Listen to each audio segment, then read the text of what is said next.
ઉપર છે અને એટલા માટે થઈ અને સંત પુનિતને ગાવું પડ્યું, ભૂલો ભલે બીજું બધું પણ મા બાપને ભૂલશો નહીં. અગણિત છે ઉપકાર એના, એ હવિશરશો નહીં. ભૂલો ભલે બીજો બધું. મા બાપના આપણા ઉપર અસંખ્ય ઉપકારો છે, છતાં પણ કોઈ દિવસ એ ગણાવતા નથી કે મેં આટલા ઉપકારો તમારી ઉપર કર્યા છે. અને આપણે થોડી ઘણી પણ સેવા કરીએ તો આખા ગામને કહેતા ફરીએ કે આટલી આટલી અમે સેવા કરીએ છીએ, પણ અમારી કિંમત જ નથી. હકીકતમાં આ સેવા જ નથી. માં પોતાના દીકરાને 9 મહિના સુધી પોતાના પેટમાં રાખે તો પણ કોઈ દિવસ કોઈને કહેતી નથી. અને દીકરો મા બાપને એના ફ્લેટમાં રાખે તો આખા ગામને કહેતો ફરે કે મા બાપ મારી સાથે રહે છે, મા બાપને હું રાખું છું.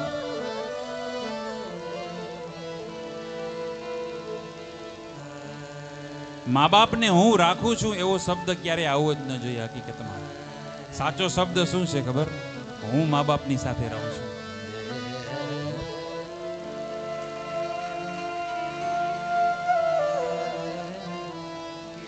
પણ આવું લગભગ દુનિયામાં ક્યાંય સાંભળવા ન મળે. બધા લોકો એમ જ કહે કે બાપુજી કોને? હા, બાપુજી મારી સાથે રહે છે, બાપુજીને હું રાખું છું. એટલે બાપુજીને તું રાખેશ કે બાપુજી ભેગો તું રહેશ? બાપુજી ન હોત તો તારું અસ્તિત્વ જ ન હોત.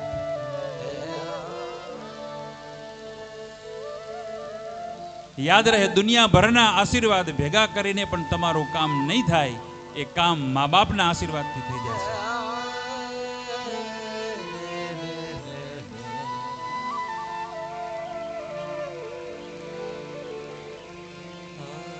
મા બાપને આપણે શું આપી શકીએ?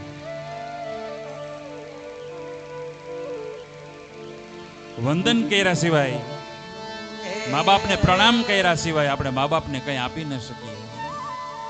એટલા માટે સુંદર એક ગીત મા બાપની વંદના ગવાણી છે.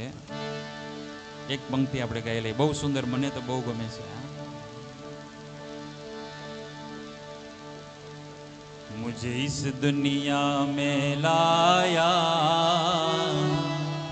मुझे बोलना चलना सिखाया. ओ मात पिता तुम्हें वंदन, मैंने किस्मत से तुम्हें पाया. मात पिता तुम्हें वंदन, किस्मत से तुम्हें पाया. मुझे इस दुनिया में लाया, मुझे बोलना चलना सिखाया. ओ मात पिता तुम्हें वंदन, मैंने किस्मत से तुम्हें पाया. ओ मात पिता तुम्हें वंदन, किस्मत से तुम्हें पाया. मैं जब से जग में आया, बने तब से शीतल छाया. कभी सहलाया गोदी में, कभी कंधों पे बिठाया.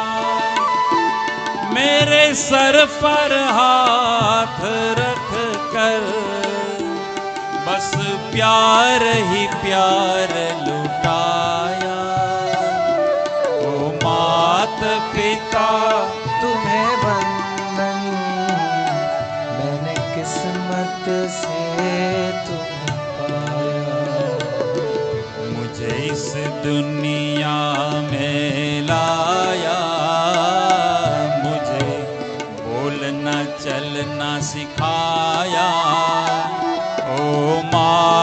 पिता तुम्हें वंदन, मैंने किस्मत से तुम्हें पाया। ओ माता पिता तुम्हें वंदन, मैंने किस्मत से तुम्हें पाया।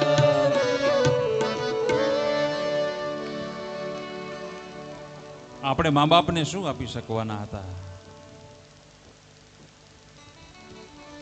મા બાપ જ પોતાનું સર્વસ્વ સમર્પિત કરી દે છે આપણા માટે થઈને. અને યાદ રહે, આપણે મા બાપની સેવા નહીં કરીએ તો આપણા છોકરાઓ આપણી સેવા કરશે, ભૂલી જ જાઓ. સંતાનથી સેવા ચાહો તો સંતાન છો સેવા કરો, જેવું કરો તેવું ભરો, એ ભાવના ભૂલશો નહીં. પેલું છે ને કે એક છોકરો બજારમાંથી ભગવા કલરનું 4 મીટરનું કપડું લઈ આવ્યો અને પિતાજીને આપ્યું કે હવે આવડી ઉંમર થઈ ગઈ, તમને હજી જંગલમાં જઈને ભજન કરવાનું મન નથી થતું? બાપુજી સમજી ગયા કે હવે આ દીકરો ઘરમાં રાખવા માંગતો નથી. એટલે બાપુજીએ 4 મીટર કપડું હતું એમાંથી 2 મીટર કપડું ફાડીને છોકરાને પાછું દીધું. દીકરો પાછો ઉદાર થવા ગયો કે ના ના બાપુજી, તમારા માટે જ છે, રાખી મૂકો, રાખી મૂકો. હા હા હા. ત્યારે એ બાપે શું જવાબ આપ્યો? એ બાપે કીધું કે દીકરા રાખી મૂક, તે મને આ 2 મીટર કપડું તો આપ્યું, તારા દીકરા એ તને નહીં આપે, તને કામ લાગશે, તું રાખી મૂક.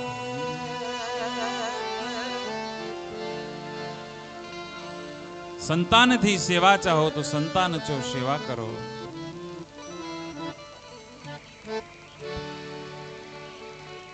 નાનપણની અંદર મા બાપે કેટલું બધું સહન કર્યું. નાનું બાળક હોય ભીનું કરે એટલે માં ભીની જગ્યાએ પોતે સૂઈ જાય અને છોકરાને લઈને સૂકી જગ્યામાં સુવાડી દે. કાઢી મુખેથી ગોળિયા, મોંમાં દઈ મોટા કર્યા. માં પોતે ભૂખી રહી જાય અને છોકરાઓને મોટા કરે. અને પછી છોકરા મોટા થઈને એને ઝેર જેવી વાણી સંભળાવે.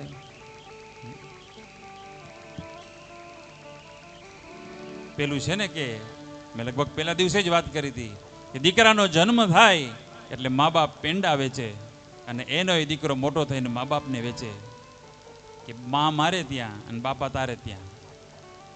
2 ભાઈઓ હોય તો પછી એમ કે બાપાને હું રાખું, માને તું રાખ.